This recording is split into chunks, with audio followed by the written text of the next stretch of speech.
So how about this?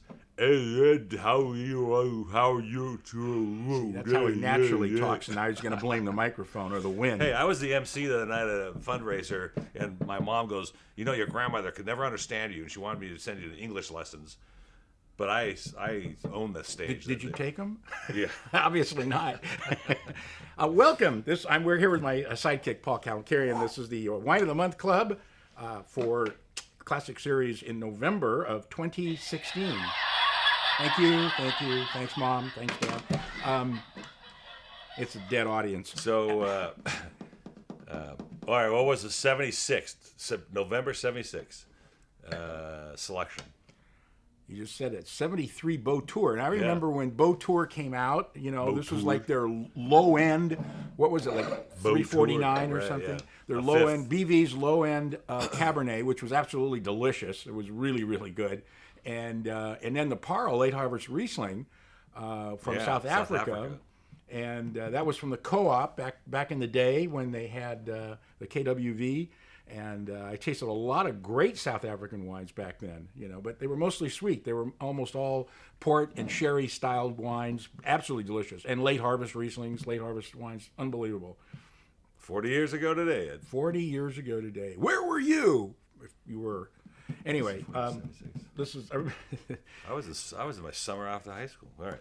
Hey, this was so exciting for me. So exciting. So in the day. How exciting! In the day, Ed, when you were around. No, in the day when these guys would pour their own wine. Brooks Firestone pouring a wine at a tasting. Right. Dick Smothers pouring wine at a tasting.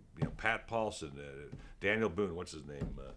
Fess Daniel Parker. Boone, whatever. Yeah. Pouring their own wines, and so they brought me this wine. And I want to make sure everybody knows our membership knows that we taste these wines that you see on the shelf, that you see at the market, you see at the wine shop, and we typically reject them because somebody's butchered the price online or something. And here's a great opportunity for wine. I think it sells for $20 typically. Yeah. It's so funny because I've never seen him get so excited about a wine before. He says, "Wait till you see what we're going to have in November." I mean, what is it? Chateau Latour? I mean, DRC? What's the story here?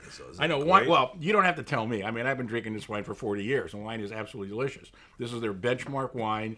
Their Merlot, one of the few people that started Merlot in the 70s, early 70s, before Duckhorn and a few other guys. And it's always been stunning. Always. It's always been a great buy. This is for sure one of those times because even wineries like this can make a mistake and they'll try and sell the wine off inexpensively. But I kept tasting this, finding out, trying to find something that was wrong with it because the price was available to us to sell it for $7.99 a reorder. And I couldn't find anything wrong with it.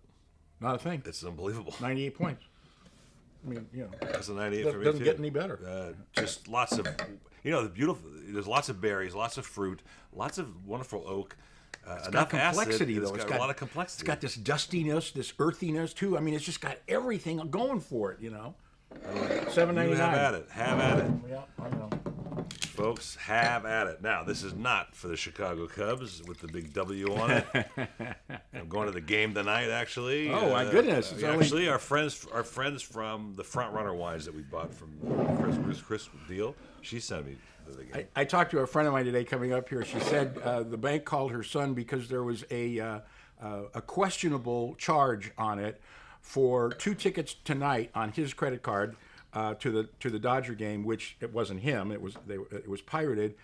The bill was $4,200. Oh, really? Oh, it's a good game. 2 tickets, $2,100 each. He said, "No, that wasn't me." That must have been the dugout club or the suite, one of the suites. I don't know. I think it was sitting on Dave's lap. Whose is this? This is great. Yeah, this is really nice. I think packaging is a little scarce. This is the guy who sent this to the game, I think. Central Coast Chardonnay 13, Cheat Sheet, Candied Orange Blossom, which this is totally on. And the spice component is pretty interesting. Well, you know what? They don't tell you this because they don't tell you a whole lot. But I think this has got some of that clone of Chardonnay that they call Muscat clone. Mm-hmm. That makes a ton of sense. Boy, that's good. 13, too. I mean, 2013, it's got a little bottle age on it. Yeah, but it's not oxidized like the last 2013 that we just tasted. Yeah, we just tasted the very high end of 2013. And it's that's okay, and then all of a sudden we go, oh no. Yeah, well, I think the price along with the wine is going down. Yeah. Well, it's funny how the price doesn't change the flavor. You know, the guy we'll reject the wine, and then the guy will come back or the woman will come back and say, "Well, what if it's this?" And I'm like, "It doesn't change the way it tastes." This is a really interesting Chardonnay because it doesn't have that kind of too overly the top vanilla component, or green apple. It's more orange and sweet citrus fruits, which and is kind of pineapple, and the spice. character. Pineapple. Really good. Delicious. I like this. 98. Oh, wow. Ed's really liberal today. Really generous today. I had a tough ride over here. I need to be $16.99 on the shelf, $6.99 for more. Really, that's pretty good. Okay, this is fun. Yeah, Chilean Peanut Noir.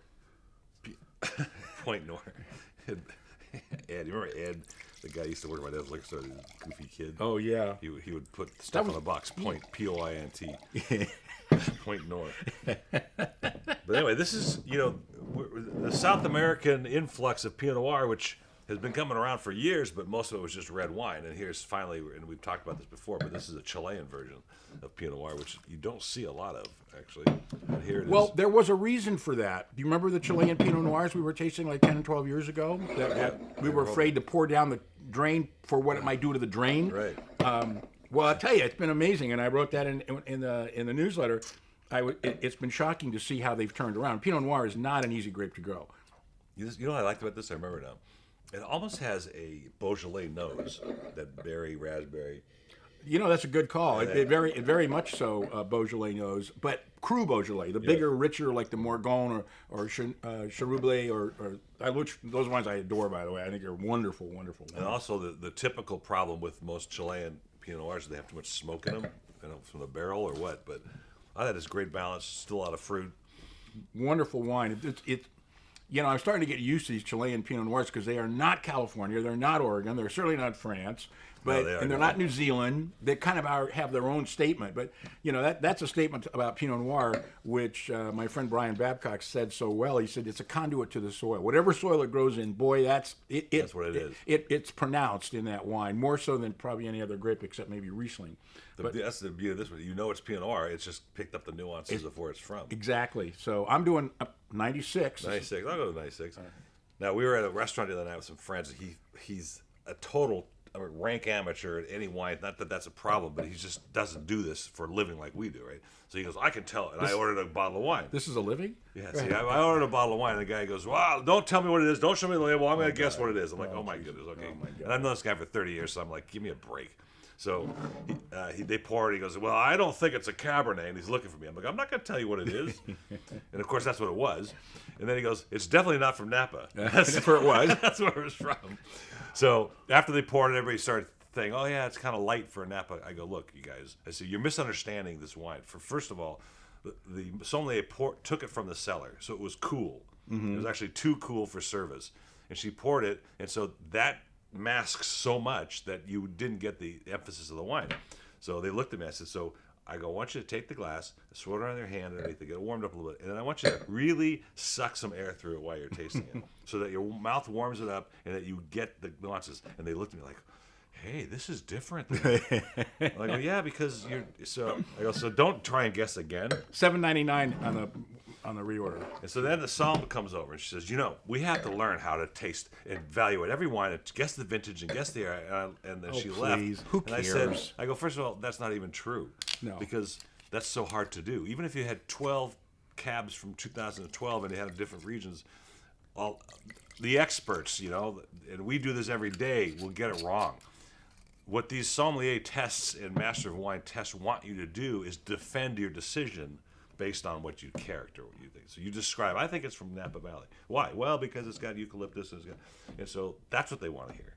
Because it's almost impossible. And you've done this how many times? It's not almost impossible. Yeah. It is impossible. You've done it how many times with all your wine geek friends? You go to lunch, everybody brings a bottle of wine, and you try to guess what it is. Once in a while, you get lucky, you hit one. I mean, I have friends of mine still talking about how, like 5 or 6 years ago, I picked out the 1983 Malbec from Cane 5. And they go, wow, that's huge. And they go, how did you know that? Because we're dancing around Malbec. We know it's California. It's not Cabernet. It's not Merlot. It's not Cabernet Franc, but it's a Bordeaux wine. And nobody gets it Malbec. I said, wait a minute. he said, the guy says, well, there's one more grape. I said, oh my God, it's the 83 Cane 5 Malbec. And they look at me, how did you know that? Because it was the worst wine I had ever tasted in my life when I first tasted it in 85, and it still was. Yeah, that's so funny. I said, you don't forget a wine like that. That's funny. It's calculatus eliminatus, basically. Yeah. So anyway, this is an interesting wine, Happy Camper, because I thought this was... You thought for sure it was something that we owned as far as the brand is concerned. And I think I confused it with Painted Van. You know, and it's really an interesting story. I mean, Jeff Dye, who's that genius winemaker for ASV, came up with the name himself, thinking, who wouldn't want to be a happy camper? Well, he had no idea that camper clubs all over the country were going to pick this wine up and serve it at their functions, and then all of a sudden it's a big seller. I mean, it becomes a big deal. It's really funny. It's like, I had no idea that was going to happen. Well, you know, this is a wonderful, light, easy. It's exactly for what it says, right? Mm-hmm. But there's no flaws in it. So typically, sometimes these wines that are bottled for these kinds of things really aren't that great. Well, it's a Jeff Dye wine. You ever find a flaw in a Jeff Dye wine ever in your life? It's got great balance. It's got great fruit, and it's meant to be, chilled and drunk. And what else was great about it? Hey, I don't know. The price, $6.99 reorder, and then it's a $95. What more do you want? Oh, thank God, the batteries are dead. Come on, man. It's too late. I couldn't agree. I couldn't agree with you more completely. Yeah, Ed, I couldn't. All right, cheers. Thanks for coming. Hey,